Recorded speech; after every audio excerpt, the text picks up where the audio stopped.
Alrighty, so we're getting back to our series on biblical wealth. Today we're going to be focusing on, once again, another kind of like stay away, dangerous kind of thing. It's a warning to the believers and kind of thing. And today's focus is going to be on prosperity preaching. I mean, we can all kind of figure out that this was going to be covered at some point in this series. So, kind of getting into it, a recurring issue throughout the world today are prosperity preachers. They're all over the place. I'm not going to name them specifically in this video just in case they try and come after me on this one or take this video down, even though I doubt they would come after a small channel like mine. Still want this information out there. Don't want to have to fight somebody for it. So these are individuals who oftentimes distort the gospel message as a means of gain for themselves. And you can know them by some of the following fruits. Are they always asking you to plant seeds or plant seeds? You know, you got to give them this little bit of money so you plant seeds for yourself in the kingdom and all this other stuff. That's one of the first red flags you can kind of notice with that one. Or are they asking you questions? Here's your second point of, are they asking you to give to them so that you will gain in return? And they're emphasizing this point of you give and you're going to get $10,000. You see this, you plant this seed of $1,000, you're going to eventually be blessed with 10,000 and stuff like that. And that 10,000 never comes. And that's another red flag there. Another one is they preach doctrines like your word of faith doctrines or your name it and claim it. And it's that kind of like false doctrine of putting this power behind the words that you speak that isn't found anywhere within scripture. That it's like you say this and you speak it into an existence and eventually it's going to come into it. These kind of areas, they're not the exact same. The word of faith movement, prosperity preaching, they're not the exact same, but they oftentimes run in the same circles. They preach this whole thing of like, God's gonna bless me with $1,000, and so I'm gonna give $1,000.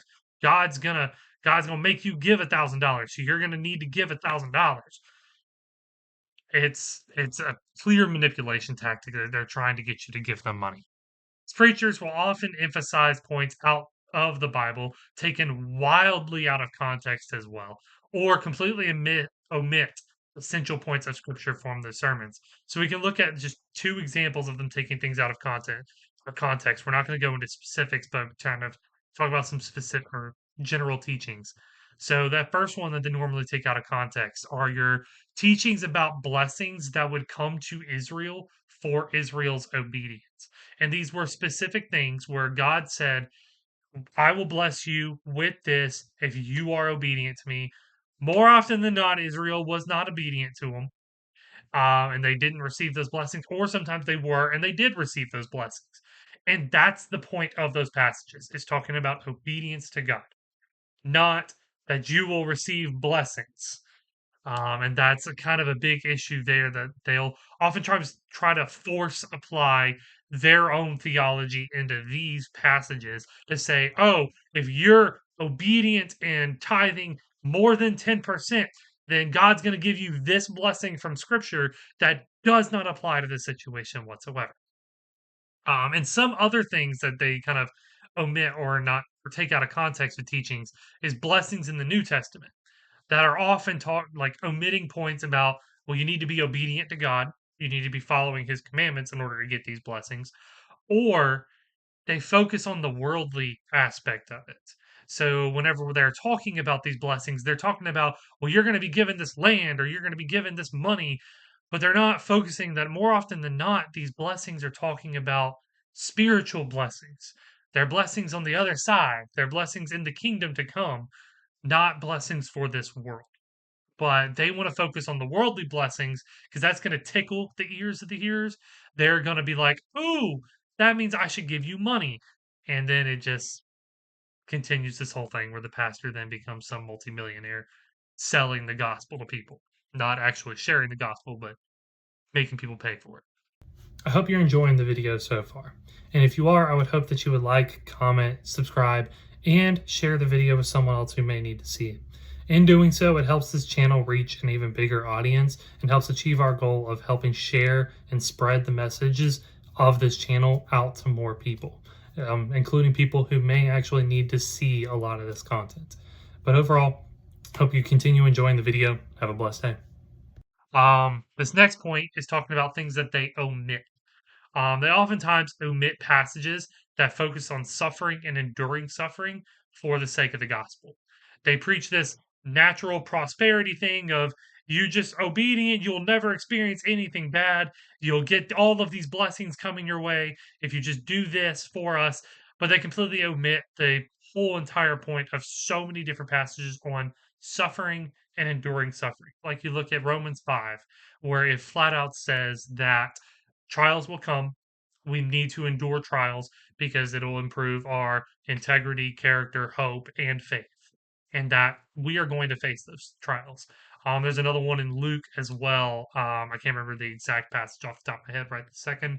I didn't have it in my notes. So, but there is one where Jesus kind of talks about around the millstone passage where he says that trials and temptations are going to come. And so there's also things that they omit, like Jesus' statements about taking up your own cross, or passages on denying oneself worldly possessions. And so it's talked about like they omit a lot of these key points to try and make their theology work and manipulate people into giving them their money. Because there is no promise that you're just going to be blessed with money if you give money to this one pastor. And so that's really kind of like some of the big key points there.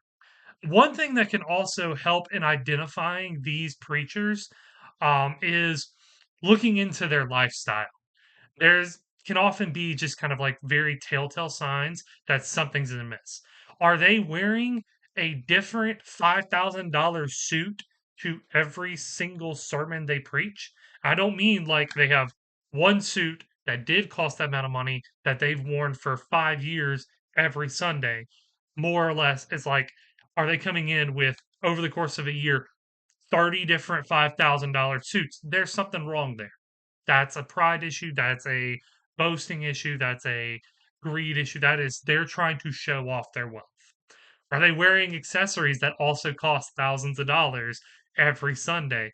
Where it's like, I've seen one where a dude had like a $2,000 fanny pack on his side that was bedazzled with all these different things. And it's like, something's not right there. You can kind of tell or something like that. Or do they make statements like, God just made that private jet too cheap not to buy it? I think we all know what we're talking about here. Let alone things like their houses, or do they have multi-million-dollar homes where they fund these massive security teams and all this other stuff where it's like, where are you getting all this money from?